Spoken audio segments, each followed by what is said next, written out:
प्रायोजक है दगरू सेठ jewellers, GM road, near radio station.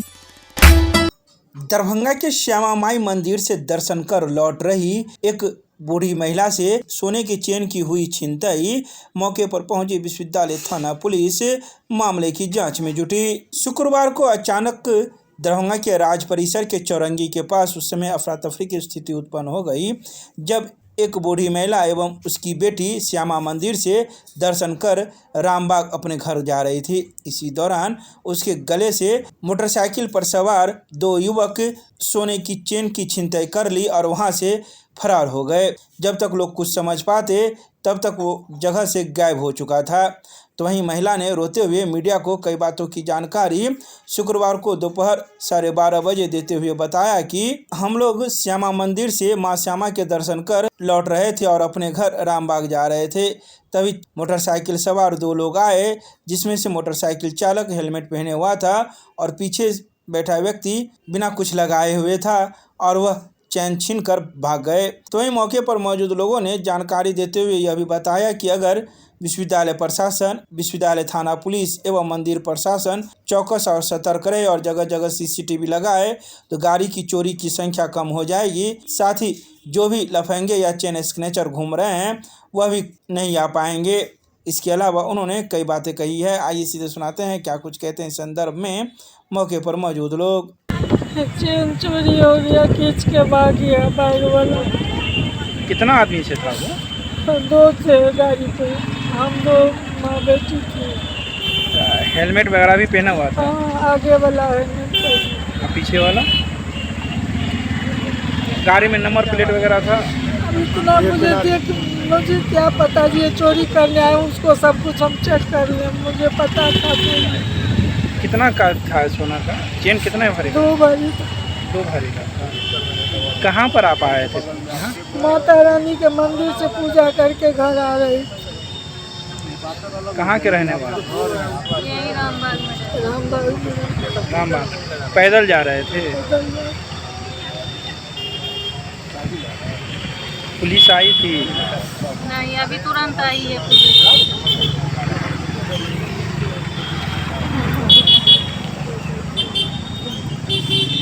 क्या नाम हुआ आपका?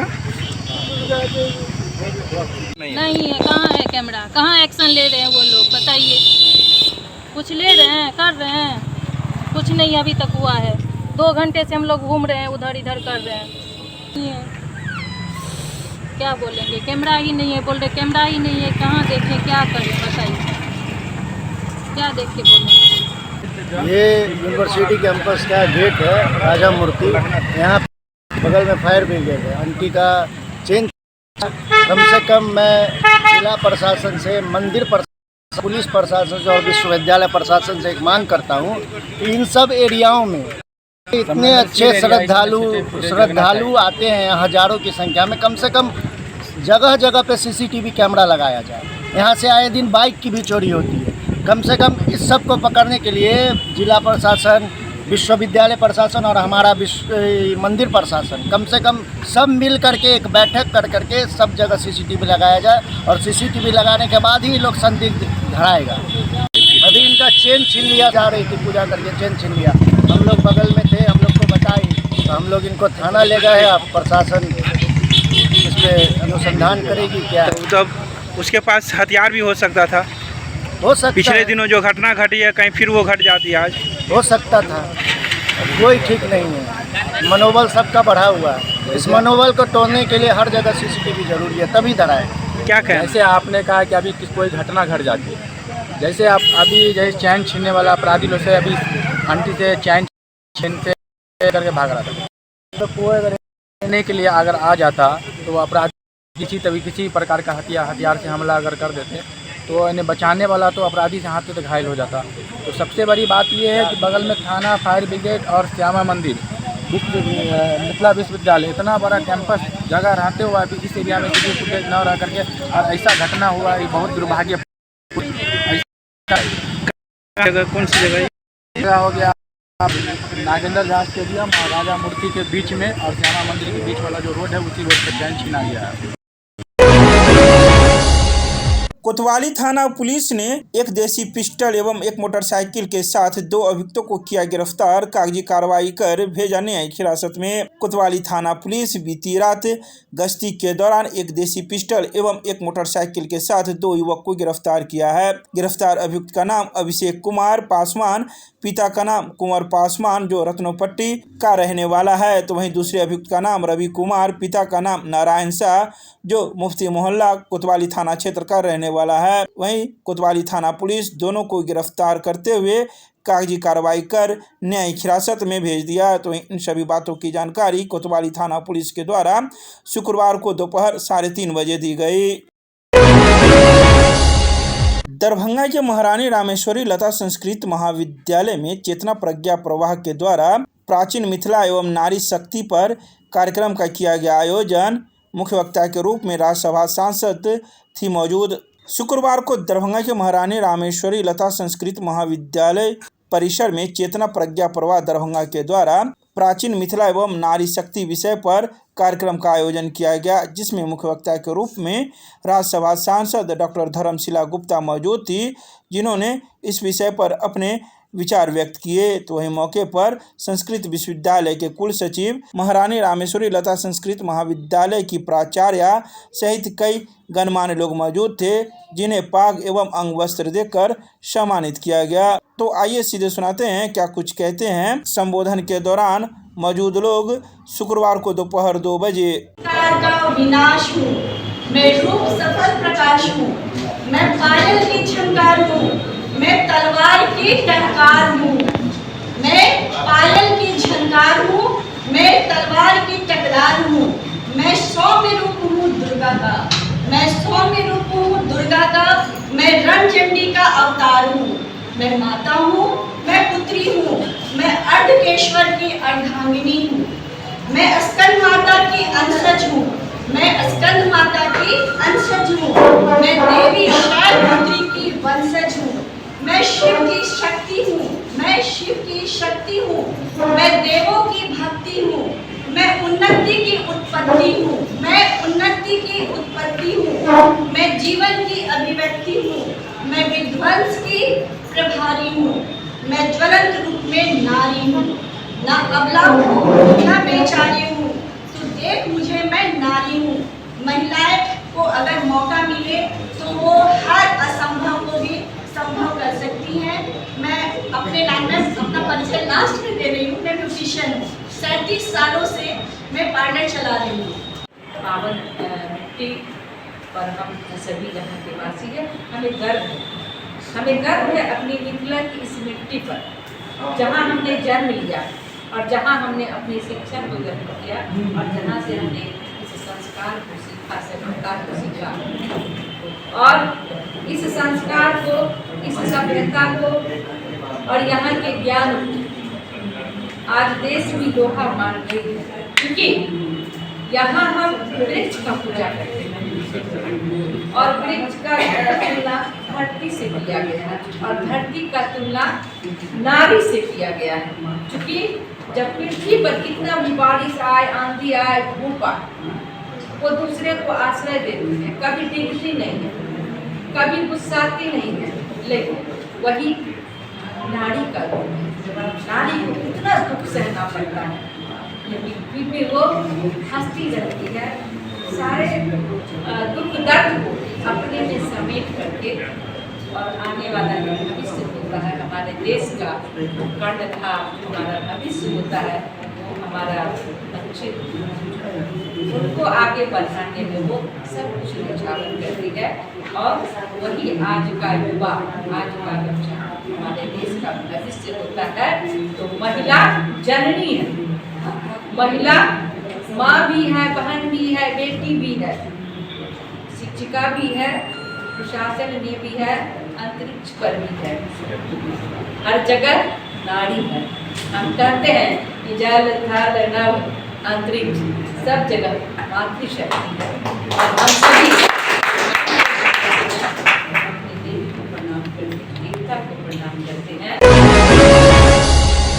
दरभंगा में शिक्षकों की समस्याओं को लेकर लहरियासराय स्थित धरना स्थल पर दिया गया धरना। 7 सूत्री मांगों पर प्रशासन से कार्रवाई की मांग। बिहार माध्यमिक शिक्षक संघ दरभंगा के नेतृत्व में शिक्षकों की विभिन्न समस्याओं को लेकर शुक्रवार को समाहरणालय परिसर में धरना प्रदर्शन किया गया। संघ के प्रतिनिधियों ने जिलाधिकारी को ज्ञापन सौंपकर शिक्षकों की लंबित मांगों के शीघ्र समाधान की मांग की। संघ के जिलाध्यक्ष अरुण कुमार झा ने बताया कि माध्यमिक एवं इंटरमीडिएट परीक्षा 2025 एवं 26 की उत्तर पुस्तिकाओं के मूल्यांकन पारिश्रमिक का भुगतान अब तक नहीं किया गया है। इसके अलावा शिक्षकों को पुरानी पेंशन योजना का लाभ देने, सेवानिवृत्त शिक्षकों को बकाया भुगतान, स्थानांतरण सुविधा और कंप्यूटर शिक्षकों के बीएड कराने जैसी मांगों को भी उठाया। तो इन सभी बातों की जानकारी शुक्रवार को दोपहर 2:30 बजे मौजूद लोगों ने मीडिया को दी है। शिक्षक का जो विभिन्न मांग है उसके लिए हम बैठे हुए हैं और वह मांग हमारे मांग पत्र में सब लिखा हुआ है और सब मांग स्पष्ट है। उन्हीं के उसी मांग को पूरा करने के लिए हम धरना कार्यक्रम का आयोजन किया। आप तो एमएलसी कैंडिडेट भी न थे?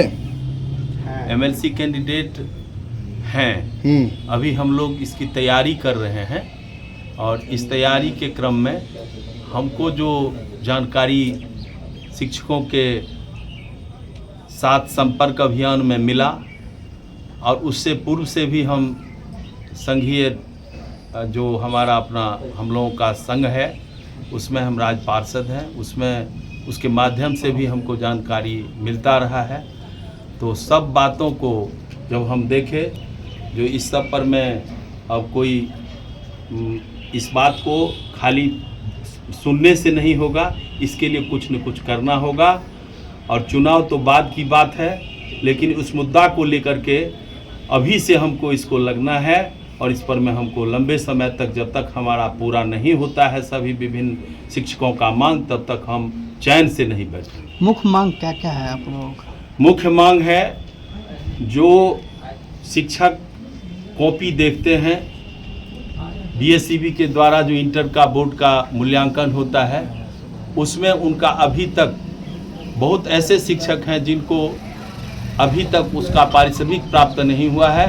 किन्हीं को रिम्यूनरेशन का पैसा मिल गया है, कॉपी जो जांचा था उसका पैसा मिल गया तो वोल्टेज नहीं मिला, किसी को वोल्टेज मिला तो कॉपी का नहीं मिला। हम चाहते हैं जो जितना बकाया पैसा है वर्षों का सभी शिक्षकों का तुरंत मिले और ये पहला मांग है। और इसके साथ साथ मेरा मांग है, जो शिक्षक अब जैसे एक शिफ्ट में पहला क्लास से लेके इंटर तक के बच्चे पढ़ते हैं उत्क्रमित विद्यालय में, स्थिति ये हो गया है जो एक साथ 2 स्कूल चले, हाई स्कूल भी, प्राइमरी स्कूल भी और मिडिल स्कूल भी, ये कहाँ से उचित है? होता पहले 2 शिफ्ट में चलता है। हमारा मांग है जो ये पुनः 2 शिफ्ट में चले, जिससे दोनों जो शिक्षक हैं और जो उसके जितने भी छात्र हैं सबको उसका लाभ मिले। अगर नहीं माना जाएगा तो आप क्या कीजिएगा? निश्चित रूप से हम इसके लिए और जोरदार आंदोलन करेंगे और इसको आगे भी हम आमरण अनशन भी करना पड़ेगा। अभी तो धरना हुआ है तो हम उसके लिए हम तैयार हैं और हम करेंगे जब तक हमारा मांग पूरा नहीं होता है। क्या नाम हुआ आपका? अरुण कुमार झा। 15 सूत्री मांग के सहारे अभी जो शिक्षक तत्काल कार्यरत हैं, विभिन्न स्तर में डिस्ट्रीब्यूट करके उनकी पारिश्रमिक नहीं दिया जा रहा है। उनके स्तरों को बांटा गया है, चाहे उर्दू शिक्षक हो, संस्कृत शिक्षक हो, प्रयोगशाला शिक्षक हो, कंप्यूटर शिक्षक हो या सामान्य शिक्षक हो, उन लोगों को समय पर काम, जो सीमित समय में काम लेना चाहिए, ऐसी स्थिति नहीं है। एक ही समय विद्यालय भी कीजिए, जनगणना काम भी कीजिए, इस तरह की बहुत सारी सेवाएं हैं, लेकिन उस तरह का पारिश्रमिक भी नहीं दिया जाता है। मूल्यांकन के संदर्भ में श्रीमान लोग कहवे किए हैं, मूल्यांकन करा दिया गया, रिजल्ट निकल गया, बच्चे 2-4 क्लास और आगे बढ़ गए, लेकिन उनका पारिश्रमिक नहीं भुगतान हो रहा है। अनुदानित शिक्षक को अनुदान के लिए आवंटन प्राप्त नहीं होता है। पेंशनधारियों को समयानुसार जो वेतनमान की स्थिति है इसमें वृद्धि नहीं किया जा रहा है। इस प्रकार से 15 सूत्री मांग को लेकर हम लोग बैठे हुए हैं और चाहे हम लोग की स्थिति इसके लिए जो करना पड़े हम लोग करने के लिए तैयार हैं। नाम बताइए। कृष्ण कुमार चौधरी, सेवानिवृत्त प्रधानाध्यापक उच्च विद्यालय निमेठी।